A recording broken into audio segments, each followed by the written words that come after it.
Alrighty, nifty 91.50. WRPI Troy, and like I always say, the opinions expressed, well, everybody's got opinions. My opinions change all the time. Opinions ain't necessarily the opinions. Executive Committee, Board of Trustees, Student Union, University, anybody else. Anything presented on this backwards radio show is just presented for laughs and giggles and tears. And I often present things just to show what other people are thinking. I don't present anything as facts. I don't believe in facts. Things are always changing. Remember Galileo? What about Galileo, Henry? Oh, I don't remember anything about Galileo, huh? That's why they call you the Professor Dummkopf. Yeah, that's who I am. The idiot emeritus. Yeah, out there in the universe.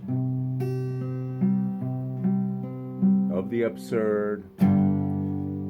Like a unlanced boil on a butt of non-reality. This whole radio show ain't nothing but a spoof.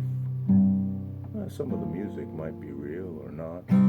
Some people think the world ended in 2012.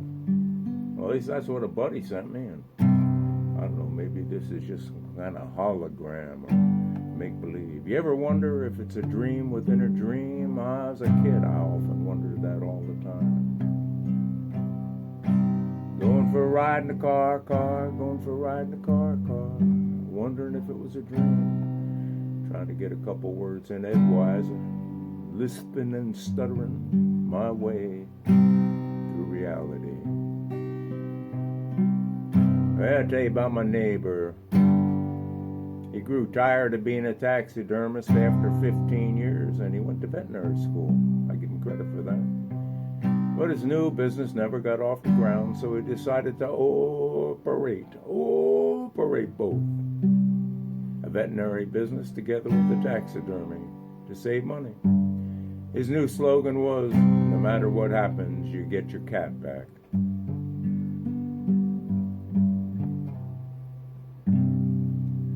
How's another one for you? How's this? A duck gets trampled. A lady brings a very limp duck to a veterinary surgeon. And as she lays the pet on the metal stainless steel table, the vet pulls out his stethoscopes, listens to the bird's chest, and after a moment or two, the vet shakes his head sadly and says, "I'm sorry, your duck, Cuddles, has passed away." The distressed woman wails. "Are you sure?" "Yes, I'm sure the duck is dead," replied the vet. "How can you be sure?" she protested. "I mean, you haven't done any testing on him or anything. He might just be in a coma or something." Well, the vet, he rolled his eyes back and turned around and left the room. Returned a few minutes later with a black Labrador retriever. And as the duck's owner looked on in amazement, the dog stood on his hind legs, put his front paws on the examining table, sniffed the duck from top to bottom, then looked up at the vet and with sad eyes shook his head.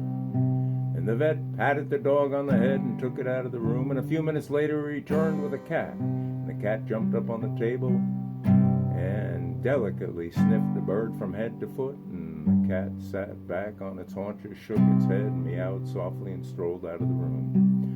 The vet looked at the woman and said, "I'm sorry, but as I said, this is most definitely 100% certifiably a dead duck." And the vet turned to his computer terminal, hit a few keys, and produced a bill, which he handed to the lady. The duck's owner, still in shock, took the bill, and the bill was $150. And she cried, "150 just to tell me my duck is dead?" The vet shrugged. "I'm sorry. If you had just taken my word for it, the bill would be $20. But the lab report and the CAT scan, it's now $150. You ever had cabin fever? I wonder how I get my fingers all wrapped around all these notes on the guitar, you know. All these notes here. that's a different note, ain't it? As you move the capo up and down, you get different notes to produce different sounds. You ever had cabin fever? Well, let me tell you, I've had it a number of times, living up there on the mountain, 2 looks and a sea from nowhere, and the snow piled up to the windowsills, and can't barely get out of the rear door yard to get the rake to rake the roofs and shovel the snows.